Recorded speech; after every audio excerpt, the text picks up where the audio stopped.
monde, et tous les salariés de l'ANRAS et plus particulièrement la filière médico-sociale. On a souhaité faire cette vidéo pour traiter un point en particulier avec vous aujourd'hui concernant les projets d'établissement, malgré cette période hivernale où nous avons tous eu beaucoup de travail et notamment sur les activités sociales et culturelles. On remercie d'ailleurs la participation de tous nos RP de la filière médico-sociale ainsi que Stéphane Malanche, secrétaire, Isabelle Thinault, responsable des ASC.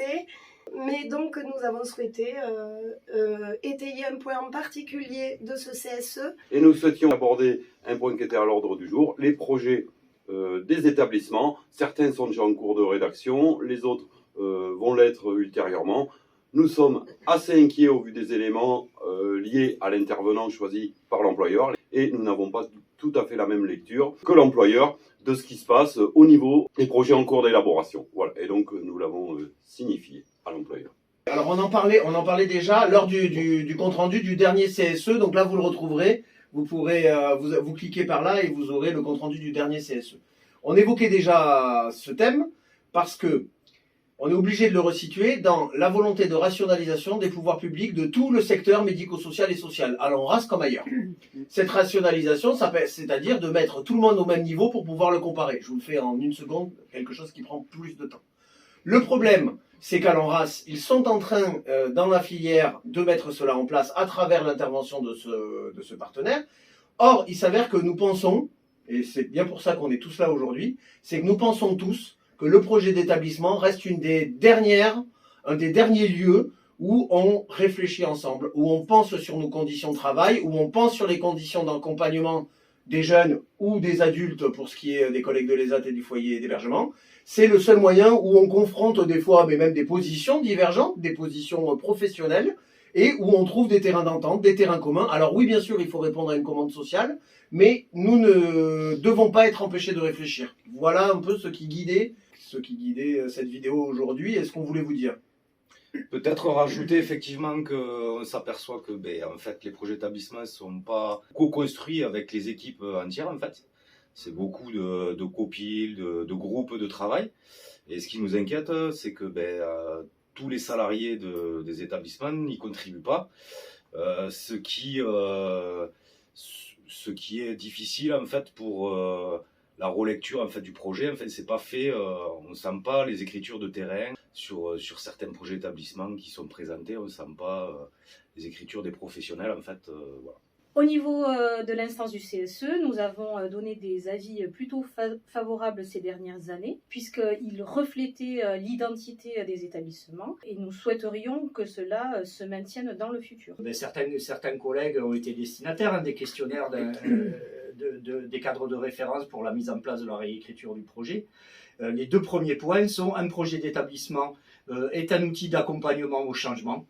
Voilà, quel changement, pourquoi faire, alors que nous, on sait ce qu'on fait effectivement dans nos établissements, on sait ce qu'on a à faire effectivement dans le futur.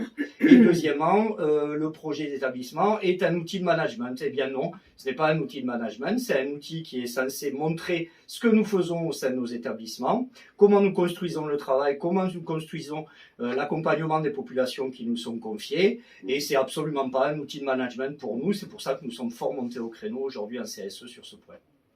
Qui plus est, nous sentons une pression terrible sur toutes les équipes parce qu'il y a des délais à respecter qui engagent quand même des équipes qui voudraient être au travail, mais qui sont un peu démotivées de la manière dont c'est mené.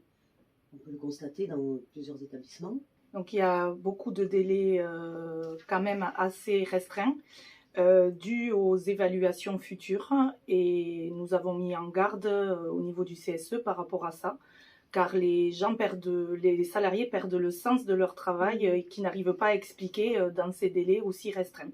Oui, après sur le fond, c'est ce que nous impose aussi le cadre de référence, de construire un projet en 3 mois avec un comité de pilotage restreint qui ne prend pas la mesure de toute l'association, de tout l'établissement.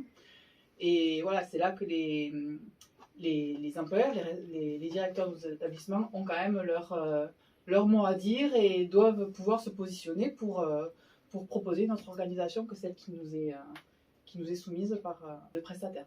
En 2 mots, il nous semble que ce dispositif d'élaboration des projets d'établissement est à marche forcée et qui ne permet pas de faire institution. Il ne permet pas non plus de penser, parce qu'on nous amène une pensée pré-mâchée, avec des mots qui sont uniformes, quelle que soit l'institution, et on perd notre identité institutionnelle. Pour compléter, je voudrais rajouter que les évaluations HAS montrent toute la qualité du travail des professionnels de terrain.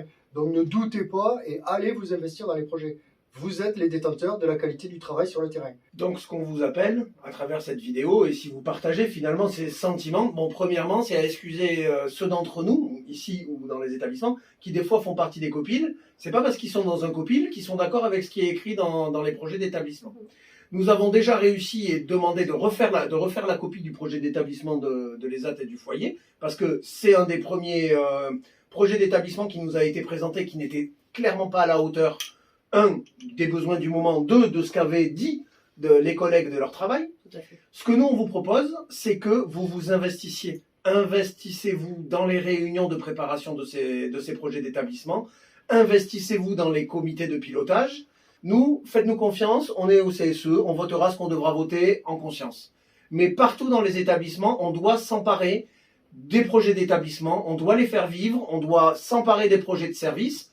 On doit penser tous ensemble, on doit confronter, et c'est comme ça qu'on fera survivre nos établissements. Pas en se mettant le doigt sur la couture du pantalon, comme on dit, en appliquant mot pour mot tout ce que demandent les ARS. C'est le meilleur moyen de perdre notre identité professionnelle, qui d'ailleurs est multiple dans cette salle même, et comme elle est multiple dans l'ANRAS. C'est ça qui fait la richesse et pas l'inverse. Voilà, nous sommes tous réunis ici, on vous a représenté toute l'année et on continuera à vous représenter. C'est important pour nous de porter votre parole.